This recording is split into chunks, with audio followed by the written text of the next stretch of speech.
Hey there and welcome back. You ever feel like your view of faith is kind of evolving, like you're seeing things through a whole new lens? Mm-hmm. That's kind of what we're diving into today. Okay. It's called the individualist stage of faith development. Cool. And we've got excerpts from this unpublished manuscript. It's all about how people at this stage, how they engage with belief and all that, especially within like the Latter-day Saint experience. Yeah, you know what's really interesting about this stage is that it really challenges that idea that there's just one right way to believe. Oh, interesting. It's less about, having all the answers all figured out and more about understanding how our own individual journeys and like our experiences and upbringing and all that shape how we see what is true. So it's like instead of everybody looking at the same map, Hmm. we all have our own compass, but it's pointed to, influenced by our own like landscapes and stuff. Exactly. And that shift, right? Recognizing that there are lots of different interpretations of truth, it can be really freeing, but it can also be kind of disorienting. Yeah, I bet. Especially for someone who's really rooted in a specific faith tradition, like ours. Exactly, yeah. And the source material specifically mentions this stage. It can be like extra thought-provoking, for Latter-day Saints. I can see that. Because we're raised with this idea. Mm. The church is true. But what does that even mean when you start to realize how much our own individual experiences and stuff color what we think is true?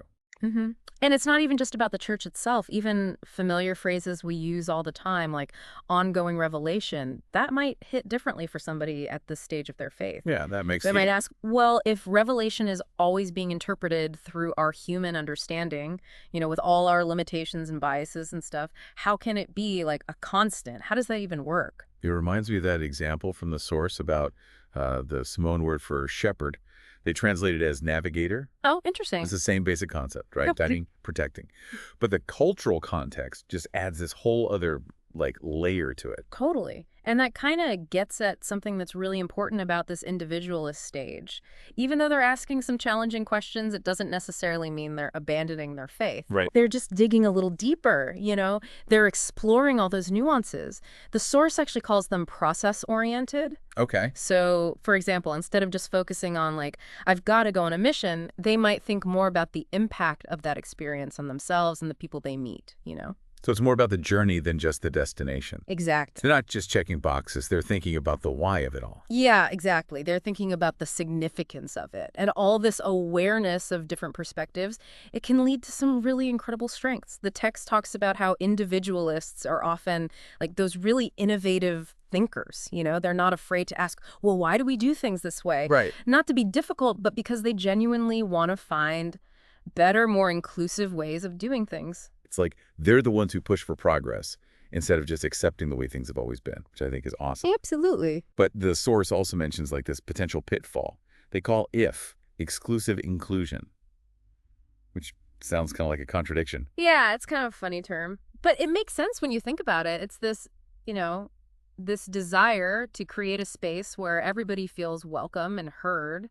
But then in that process, they might accidentally exclude certain voices that don't quite fit the mold. It's like, how do you define the boundaries of open-mindedness? Isn't that kind of impossible? It's tricky. It's trying to be inclusive and then putting up walls about who can be included. Right. And the source makes this really fascinating comparison. You familiar with Giordano Bruno at all? Refresh my memory. So he was this guy way back when who got in trouble because he was going around saying that we don't live in a geocentric universe. Okay, so like the Earth is not the center of everything. Right. He was basically saying it's a centerless cosmos, which back then was a pretty radical thing to say. Yeah, I can imagine. So how does this connect to the individualists? Well, the source suggests that individualists, they're kind of like the Bruno of our time. Just like he was challenging the common view of the universe, they're kind of envisioning this pluralist Mormonism. Pluralist Mormonism. Yeah, so they see a way where different expressions of faith can all coexist, even if those expressions challenge the traditional understanding of things. Pluralist Mormonism. That's a really interesting image. Makes you think about how it would actually feel to go through this stage. Like, would it be exciting? Would it be overwhelming? Yeah, probably a little of both. It's definitely uncharted territory. Totally. And the source material, it actually dives into one of those common features of the stage, doubt. And it uses this really interesting metaphor. It compares doubt to a virus. A virus. Wow. Okay. Usually we think about viruses as like the worst thing ever. Exactly, yeah. And the source acknowledges that. It even mentions how we might feel like we need to suppress any doubts we're having, especially at church, right? Don't want to infect anybody. Right. But here's where it gets kind of interesting. The source actually suggests that trying to just squash down those questions, it can actually make us more vulnerable. Oh, wow. So it's like if we try to make sure our faith is in this totally sterile environment, we might actually be weakening our spiritual immune systems or something. Exactly, because we haven't been exposed to anything, so we haven't had a chance to build up any immunity. Right. The text actually says that we need to develop a spiritual immunity, and the way to do that is to actually engage with doubt, but constructively. Yeah. Having those open, honest conversations about the tough stuff, Yeah. even if maybe especially if it makes us a little uncomfortable. That makes a lot of sense, actually. It's like I'm thinking about how we talk about being resilient, right? Yeah. Like you don't become resilient by just avoiding challenges. Right. It's got to be about facing them head on Yeah. and figuring out how to adapt, right? Exactly. And the source even says that this isn't just about like our own personal growth, but it's also about building stronger communities of faith. Right. Because those questions, the tough ones about history or doctrine, even like the nature of truth itself, those are out there. They're not going away. Oh, for sure. They're definitely out there. And pretending they don't exist is probably not doing anybody any favors. Because what happens when someone bumps into those questions without any spiritual immunity, their faith could just crumble. Yeah. The source talks about this specifically in relation to like all the recent conversations about Latter-day Saint history. And it suggests that the people who tend to be most affected by the stuff that could be unsettling are often the ones who haven't really had the chance to develop that immunity through open dialogue. Yeah, that makes sense. So it's more about equipping people, giving them the tools and resilience to actually work through these things. Yeah, instead of trying to pretend like the hard questions don't even exist. Right. Now, that's not to say any of this is easy, of course. The source is pretty upfront about the fact that this individualist stage, it's not always a walk in the park. All this questioning can lead to some real challenges, especially when it comes to Mormon culture. Yeah, because if you're starting to look beyond the edges of what everyone's always told you is acceptable belief, you start to feel like you're on the outskirts of, like, Mormon country, as the text calls it. Right, and that can be isolating. You're out there in uncharted territory. And if we go back to Giordano Bruno for a minute. Who, reminder, was literally burned at the stake for his beliefs. Exactly. So it shows that challenging the status quo, even when you have the best intentions, can really cost you something.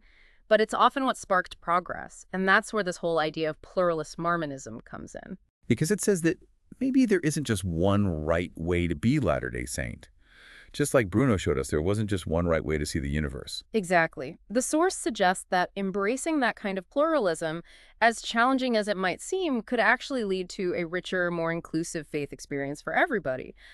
But it also means that we have to be willing to wrestle with some really big questions. So big questions like, how do you even begin to make space for lots of perspectives in a faith that often emphasizes like unity and conformity? Yeah, that's the million-dollar question, right? And the source really digs into this whole thing about the individualist's relationship with authority. It's not so much about like rejecting authority completely. It's more about recognizing that because I said so isn't a super compelling reason to believe something, right? So instead of just blindly following, they're looking for leaders who want to have a conversation, who want to say, like, hey, let's figure this out together, even if we don't have all the answers right now. Exactly. They want to know the why, not just the what. And they want their voices to be heard, for their perspectives to be taken seriously, which makes total sense given how much emphasis they place on individual experience.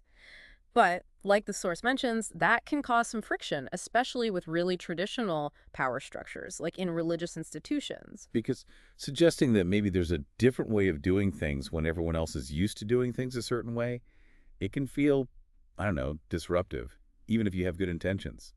Totally. It's like rocking the boat a little. And the text actually points out how this whole questioning authority thing, even when it comes from a good place, it can kind of backfire. Oh, interesting. How so?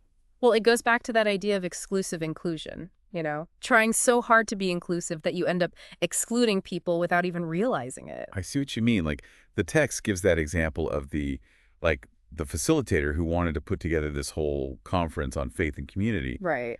but then specifically said, no Mormons allowed. Yeah, talk about missing the mark. But it just shows how easy it is to get tripped up by our own biases, even when we're trying to be super open-minded, right?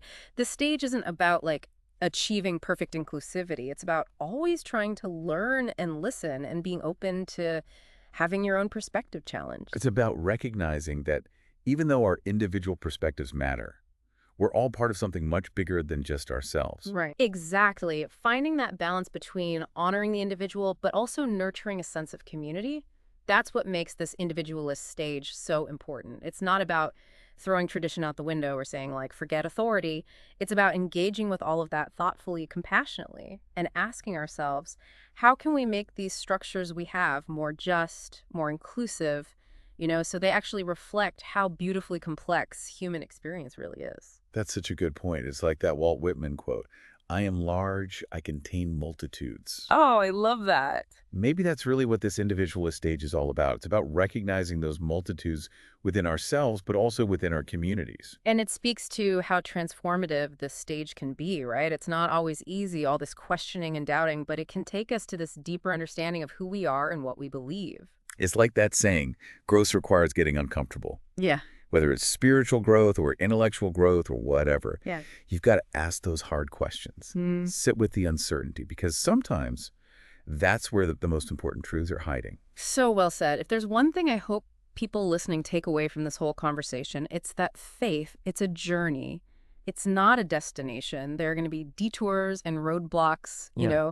moments when you're totally lost and moments when it all clicks. But it's in those moments when you're really wrestling with it all, those moments when you're searching, that's where you really discover what's true for you. That's the good stuff.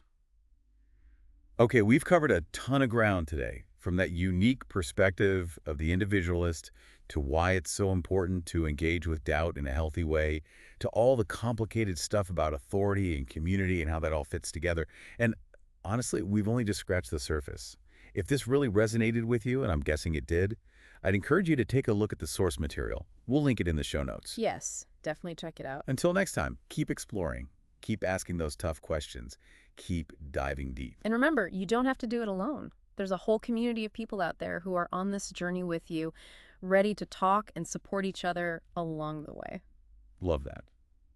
Thanks for joining us on this deep dive. Until next time.